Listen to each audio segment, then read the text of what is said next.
Sandy, thanks for coming in today. Why don't you start off by telling us what you do, your organization, and your position at the organization. All right. Well, thanks for having me here, and thank you for fulfilling my grant request. Care and Share has been in Saskatoon for over 20 years.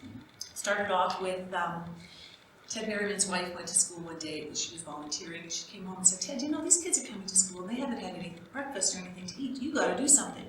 And he was part of the business community of the Men's Progress Club, so he went to the club one day and said, "Let's do something." And they decided to serve a turkey dinner. So their friend Nino at Nino's did up the food, and they served a turkey dinner. And all these guys said, "You know what? We can do that here at this school. Why can't we spread this?"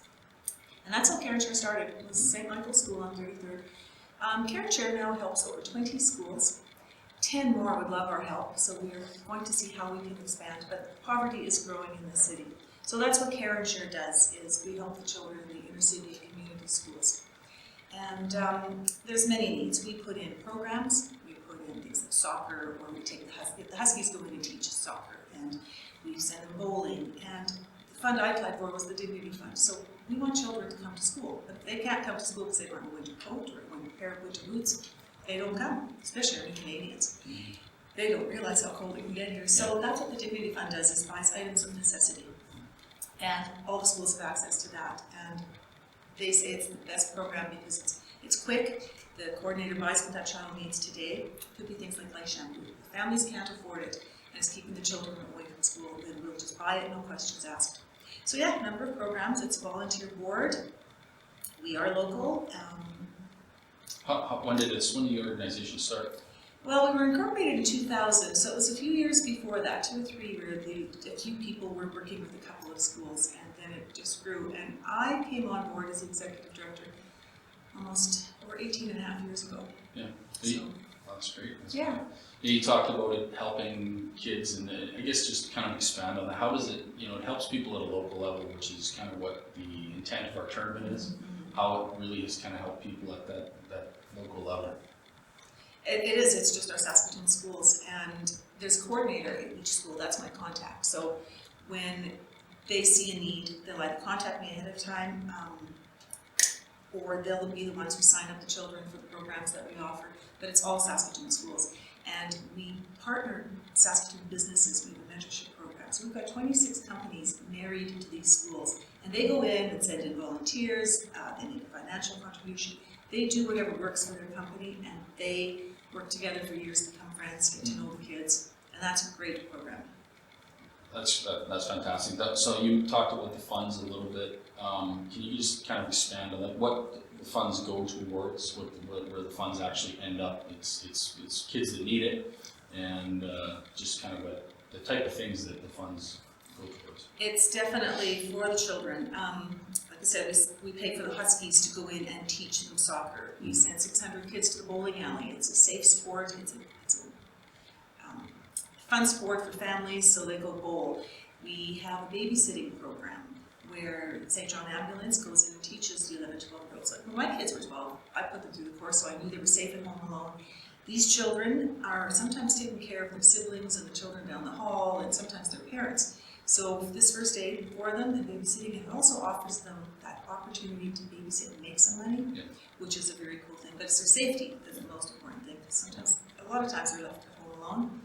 We have our holiday lunch program. That's the big one, and you might see that on the media sometimes, is we serve over 6,000 children a hot turkey dinner every December in 6 days.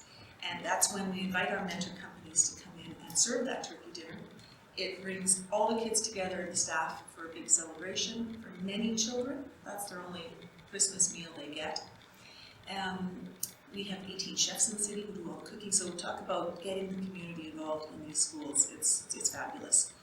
I know we have other programs, but just a little further expansion, I guess, on the Dignity Fund. That kind of provides some necessities for the kids. So Principal told me the other day, he said, "Thank you for that Dignity Fund." There was a boy who wasn't coming to school, so they did a home visit. And the mom said, "We can go see him in his room." And the little boy said, "I don't have any clean underwear. I don't have one pair." Principal went out and bought as much underwear as his kid needed. He hasn't missed a day of school since, and so we wouldn't even think of that, right? Wouldn't even cross your mind.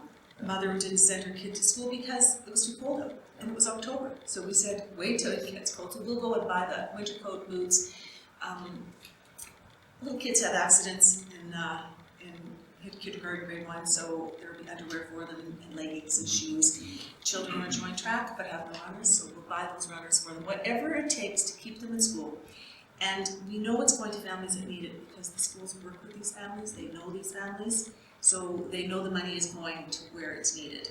And It's the necessity. It's the You don't even think necessities. about it right on a daily basis. What kids take for granted in this city, it's a child that comes to school because he didn't have a pair of underwear. That just blew my mind. There was a little girl who had a wart growing on her, and it kept growing, and she put a Band-Aid on it. And the school kept saying to the parents, "You got to deal with this." But with issues, there's a lot of stuff going on in these homes that we can't help the parents. But this plastic surgeon removed it for this little girl. Found out it was a charity, gave it a really good deal. So that was a dignity thing. This child was getting teased and so on. So it depends what it is. They'll call us and say, "Yeah, just go ahead." And it wasn't that expensive. Yeah. But things that we just take for granted for our kids. Well, that's fantastic. No, thank you for coming in today, and appreciate everything you guys do, and Thank you. we're glad that we can contribute to something like that. Oh, it's going to make a big difference. Thank you very much. Awesome. Yeah, thanks.